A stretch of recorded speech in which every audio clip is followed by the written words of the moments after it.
Border guard Bangladesh BGB Sarail রিজনের পক্ষ থেকে ফেনী ব্যাটালিয়ন 4 বিজিবির প্রতিনিধিত্বে আপনাদের সবাইকে আন্তরিক শুভেচ্ছা জানাই। আগামী 12ই ফেব্রুয়ারি 2026 তারিখে অনুষ্ঠিতব্য ত্রয়োদশ জাতীয় সংসদ নির্বাচন ও গণভোট 2026 উপলক্ষে বর্ডার গার্ড বাংলাদেশ কর্তৃক গৃহীত নিরাপত্তা প্রস্তুতি, দায়িত্ব পালনের পরিকল্পনা এই ব্রিফিংয়ের আয়োজন করা হয়েছে। নির্বাচন কমিশন, স্বরাষ্ট্র মন্ত্রণালয় এবং স্থানীয় বেসামরিক প্রশাসনের সঙ্গে ঘনিষ্ঠ সমন্বয়ের মাধ্যমে কুমিল্লা সেক্টরের আওতাধীন এলাকায় একটি নিরাপদ, শান্তিপূর্ণ, সুশৃঙ্খল নির্বাচন নিশ্চিত করাই আমাদের মূল লক্ষ্য।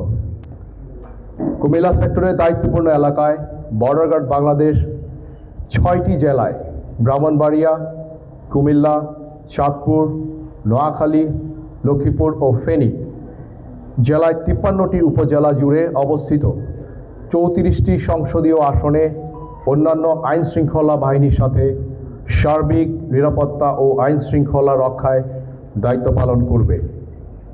ফেনী জেলার সীমান্তবর্তী 3টি উপজেলায় বিজিবি এককভাবে সেনাবাহিনী ব্যতীত নির্বাচনকালীন নিরাপত্তা দায়িত্ব পালন করবে।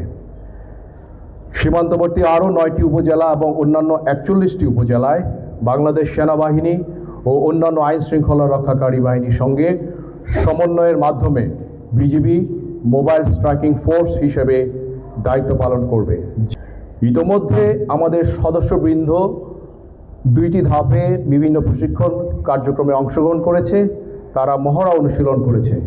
বিজিবির প্রতিটি সদস্য এখন অনেক বেশি আত্মবিশ্বাসী এবং তারা সকলেই সংকল্পবদ্ধ নিষ্ঠার সাথে এই পবিত্র পালন করার জন্যে।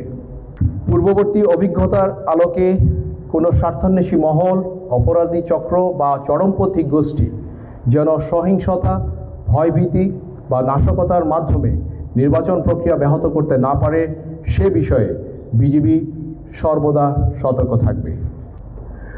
নির্বাচনকালীন সময়ে কুমিল্লা সেক্টরের আওতাধীন 327.30 কিলোমিটার দীর্ঘ সীমান্ত এলাকায় অবৈধ অনুপ্রবেশ, আন্তঃসীমান্ত অপরাধ প্রতিরোধে বিজিবি কার্যক্রম অব্যাহত থাকবে। সীমান্ত এলাকায় কঠোর নজরদারি, গোয়েন্দা তৎপরতা ও প্রতিপক্ষের সাথে সমন্বয়ের মাধ্যমে নিশ্চিত করা হবে যেন কোনো সন্ত্রাস গোষ্ঠী, অপরাধী বা বিশৃঙ্খলা সৃষ্টিকারী সন্ত্রাসী বাংলাদেশের অভ্যন্তরে প্রবেশ করে নির্বাচন প্রক্রিয়ায় বিঘ্ন ঘটাতে না পারে। বর্ডার গার্ড বাংলাদেশ সীমান্ত নিরাপত্তা ও আস্থার প্রতীক। তারা সর্বদা জনগণের পাশে থেকে দৃঢ়ভাবে কাজ করে যাবে যাতে ত্রয়োদশ জাতীয় সংসদ নির্বাচন ও গণভোট 2026 একটি নিরাপদ, নিরপেক্ষ ও শান্তিপূর্ণ পরিবেশে সম্পন্ন হয়। পরিশেষে আমার দৃঢ় বিশ্বাস আমাদের সকলের সম্মিলিত প্রচেষ্টায় আসন্ন ত্রয়োদশ জাতীয় সংসদ নির্বাচন গণভোট 2026 আনন্দঘন, উৎসবমুখর ও শান্তিপূর্ণ পরিবেশে সম্পন্ন করতে সক্ষম হব ইনশাআল্লাহ।